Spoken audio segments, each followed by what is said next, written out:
안녕하십니까.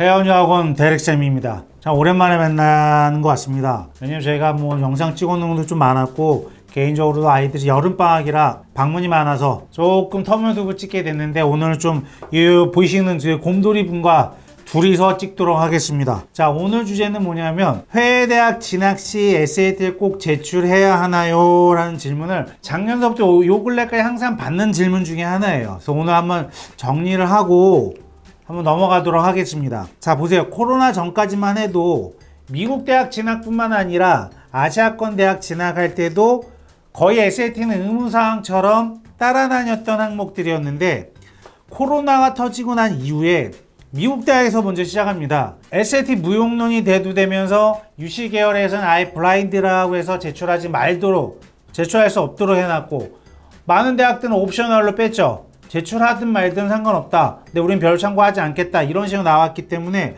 과연 그러면 SAT나 ACT라는 표준화 시험을 제출해야 되나요? 라는 고민을 당연히 부모님들은 하시게 되죠. 어떤 질문들을 하시냐면, 대릭쌤, 우리 아이가 미국의 대학을 가고 싶은데 SAT를 제출하는 게 좋을까요? 라는 질문을 가장 많이들 하세요. 그럼 저는 그렇게 대답하죠. 가능하다면 제출하는 게 좋다고 생각을 합니다 라고 말씀드리면, 또 이런 말씀을 하세요.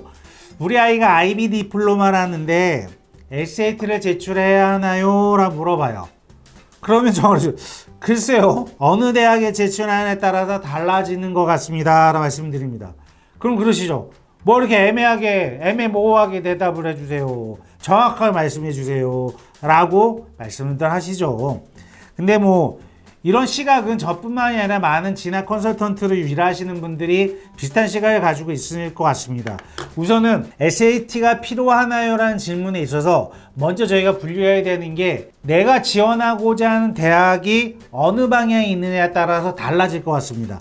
첫 번째, 저희가 가장 잘 아는 또 아시아권 대학, 싱가포르 국립대, 홍콩대 관점에서 한번 생각해 보도록 하겠습니다. 자, 여기서 오늘 출연하신 곰돌이 분이 입학사정관으로 이제 좀 변환하실 거예요. 입학사정관이세요? 잘하셔야 돼요. 네, 알겠습니다. 혼자 하니까 좀 어색하고 그래서 좀 데리고 왔습니다. 이해해 주시기 바랍니다. 네. 자, 저희가 이제 싱가포르 국립대나 홍콩대학교에 지원했다 치자고요. 거기에 입학사정관들이 어떻게 생각할까요? 우시, 올해에도 50개국 이상 150개가 넘는 고등학교에 지원을 했네. 이걸 어찌 나눠서 평가를 하지? 라고 이런 분들이 고민을 하신다라는 거예요. 자, 어떻게 나눠질까요? 우선은 IB 디플로마 전형, A레벨 전형, 아더스로 나눕니다 라고 입학사정관님들이 말씀을 하실 것 같습니다. 자, 여기서 IB 디플로마나 A레벨 같은 경우는 세계 공통시험이니까 어디서 시험 보든 상관없지 않습니까? 그 차치하고, 문제는 아더스에 해당되는 학생들이 가장 문제가 될 것 같습니다. 다시 정리를 해드리면, 입학원서가 들어오지 않습니까? 인터내셔널 어플리컨트들이 들어오면 IB 디플로마 전형, A레벨 전형, 아더스로 나눈다는 얘기예요. 거기서 아더스는 어떻게 또 나눠지냐면, 자, 보세요. 대표적인 아이들이 미국 고등학교 졸업한 아이들, 그리고 캐나다 고등학교, 뉴질랜드, 한국 수능학원에, 또 유럽에서 졸업한 아이들, 여러 학생들을 가져온다라는 거예요. 그때 입학사정관들이 어떻게 평가를 할까요? 어떻게 하시나요? 다들 GPA가 우수한데 이 학교가 상대평가인지 절대평가인지 수준이 높은지 낮은지 이거 어떻게 평가해? 라고 생각할 것 같습니다. 왜냐하면 보세요. GPA 한 장을 가지고 이 학생을 어떻게 평가해요? 그래서 항상 가져오라는 게, 표준 학력 평가를 할 수 있는 시험을 본게 있으면 가져오라고 얘기를 합니다. 그게 대표적인 게 SAT, ACT죠. 특히 SAT 같은 경우는 전 세계 어느 나라에서 다 참가할 수 있고, 그 표준화된 점수로 대학들 학생들 선발하는 기준을 삼지 않겠습니까?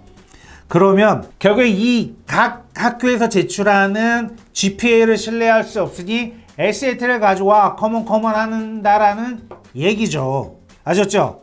그럼 우리가 평가해서 너의 학력 수준이 어디 있는지 평가하겠다라는 의도입니다. 그렇다면 이것도 중요한 부분이 뭐냐면, 많이들 헷갈려 하세요. 선생님, 저는 IB 디플로마 하는데, 전 A레벨 하는데 SAT 꼭 제출해야 하나요? 라고 여쭤보시는데, 결론적으로 말씀드리면 좀 전에 말씀드렸듯이 IB 디플로마인 경우에는 국제 표준화된 시험이에요. 그 시험 자체가. 그래도 이 학생이 니안메에서 시험을 보든 홍콩에서 시험 보든 국내에서 시험을 보든 총점 45점에서 42점이란 점수가 동일하다라는 거예요. 그러면 한 학생이 IB 디플로마를 40점을 갖고 오고 한 학생 B라는 학생은 41점에 1500점, SAT 1500점을 가져왔다 치자고요. 그럼 누굴 뽑으실래요? 말씀 좀 해주세요.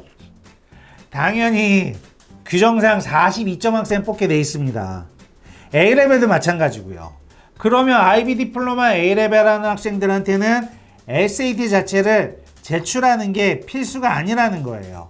물론 제출 안 하셔도 돼요. 저희 학생들도 IB 디플로마만으로 다 합격을 합니다. 그러니 아시아권 대학을 목표로 가는 학생들이라 한다면 그리고 IB 디플로마 A레벨 한다면 굳이 SAT를 하실 필요는 없겠죠. 자, 이제 미국 대학 기준을 좀 말씀을 드리도록 하겠습니다. 좀 전 앞부분에 말씀드렸듯이 UC 계열 같은 경우 아예 브라인드 처리를 했고 많은 대학들이 제출 유무를 옵셔널을 빼거나 제출하지 말라는 학교들이 많이 늘어났습니다. 그러면 다시 우리가 이 곰돌 선생님한테 한번 여쭤보도록 하겠습니다. SAT 제출 안 하면 어떻게 하실래요? 뭐 우리도 난감하죠. 특히 국제학생인 경우에 학력 수준을 평가를 해야 되는데 어떻게 할 줄 모르겠어요. 도대체 이 학교가 수준이 높은지 낮은지 카운셀러가 제공하는 정보를 우리가 어디까지 신뢰를 하고 이 학생 평가해야 되는지 알 수가 없어요 라고 곰돌이 선생님께서 말씀하실 확률이 꽤 높겠죠. 네, 그런 경우에는 개인적으로 판단할 때나 여러 선생님들 말씀하실 때 결국에 그 학교가 가지고 있는 그 학생의 데이터라고 한다면 뭘까요? 당연히 그 선배들이죠. 그 앞에 그 학교에 입학한 학생들의 데이터를 기본으로 이 학생의 학력 평가 요소에 평가를 한다라는 얘기예요. 물론 뒤에 뭐 에세이라든지 추천 이런 언급하지 않더라도 학력 평가만으로 한다면 그렇게 진행한다라는 겁니다. 그럼 여러분들이라면 어떻게 할 것 같습니까? 아, 저도 이게 되게 고민이 많이 돼요. 뭐 그 학력 평가 요소만 봤을 때 이 학생이 우수한 학생인지 그렇지 않은 학생인지 SAT 없이 평가를 하겠다고? 아, 좀 힘들어요. 이제 문제는 또 IB 디플로마 하는 학생들인 경우에도 7월에 결과가 나오기 때문에 입학사정과 이런 분들 입장에서는 미국 대학 같은 경우는 3월이면 결과를 내줘야 되거든요. 최종적으로. 그럼 파이널까지 못 보고 학생이 제출한 GPA 플러스 프리딕 그레이드만으로 이 학생의 학력 평가를 하겠다? 아, 쉽지는 않을 것 같습니다. 자, 그럼 어떻게 할까요? 모르신다고요? 아, 좀 알려주세요. 죄송합니다. 아, 나이 50 넘어가지고 참 이렇게 하는 게 쉽진 않은데, 자, 여러분들 이해 잘 시켜드리려고 하는 겁니다. 그럼 이해해 주시기 바랍니다. 싱가포르 공대, 홍콩대, 뭐 영국대 다 하지만 미국 대학도 지원을 합니다. 아이들이 저희를 통해 지원을 하면 실제로 올해 2022학년도 NYU 아부다비를 4명을 지원했습니다. 그 중에 3명이 합격을 했습니다. 1명이 떨어졌고요. 3명 다 장학금을 받았는데 특징이 뭐냐면 NYU 아부다비 보시면 NYU 보면 옵셔널이에요. SAT 제출하든 안 하든 상관없다 말씀을 하시지만 이 3명의 공통점은 SAT를 제출했다라는 거고요. 이 한 학생은 제출 안 했다라는 거예요. 자, 보세요. 저희가 평가 이 4명의 원서를 낼 때는 나름대로 평가 기준을 가지고 객관적으로 이 학생이 될 가능성이 높다고 판단해서 집어넣지 않았겠습니까? 그쵸? 그래서 3명 합격했는데 1명이 떨어졌다. 뭐 아주 소수의 인원을 표준화시키긴 뭐하지만 결국에 SAT 성적을 가지고 있는 학생들이 옵셔널로 갔을 때 좀 더 유리하다라는 거예요. 그건 이분이 정확히 설명해 주실 겁니다. 그쵸? 뭐 설명 안 하신다고요? 나는 너의 GPA를 믿을 수 없으니 표준화 시험을 가지고 와라.